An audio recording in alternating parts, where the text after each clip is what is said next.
ఏంటోనండి. మన యూట్యూబర్‌లకొచ్చిన కష్టాలు మరెవరికీ రావేమో!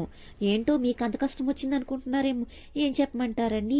కొత్తగా ఛానల్ పెట్టామే అనుకోండి, వాటికొచ్చిన కామెంట్స్ గానీ, లేకపోతే చుట్టుపక్కల వాళ్ళు అనే మాటలకు గానీ, మనం గుండె దిటవు చేసుకొని, మనమైతే ముందుకు సాగిపోవాలండి. ఇప్పుడేంటి అనుకుంటున్నారా? ఇన్నాళ్ళు అయితే ఇంట్లో ఏ వంట వండినా గూడాను ఎవరికీ తెలిసినట్టుగా ఏదో అంటారు చూడండి, మాంసం తిని దుమ్ములు మెడలో యేసుకుంటామా అన్నట్టు, మనమేమైనా ఏదైనా వండుకున్నాయి నలుగురికి తెలిసినట్టుగా బయటకొచ్చి కూర్చొని అందరికీ కనబడేలాగా తింటామా? కాదు కదండీ! ఏదో మన పిల్లలకి ఇష్టమైనయి, మన భర్తకి ఇష్టమైనయి, లేతే ఎవరైనా చుట్టాలొస్తే అనేక రకాల వంటలైతే చేసి పెడుతూ ఉంటాం. అలా కాకుండా ఇప్పుడైతే ఏదైనా యూట్యూబ్ కోసం సరికొత్తగా వీడియోలు చేసి, తెలియలేని వాళ్ళ కోసం మనం ఏదైనా తెలిసినట్టు మెసేజ్ ఇస్తే బావుంటది కదా! అని చెప్పి ఉపయోగపడే వీడియోలైతే చేయాలని అనుకుంటాం.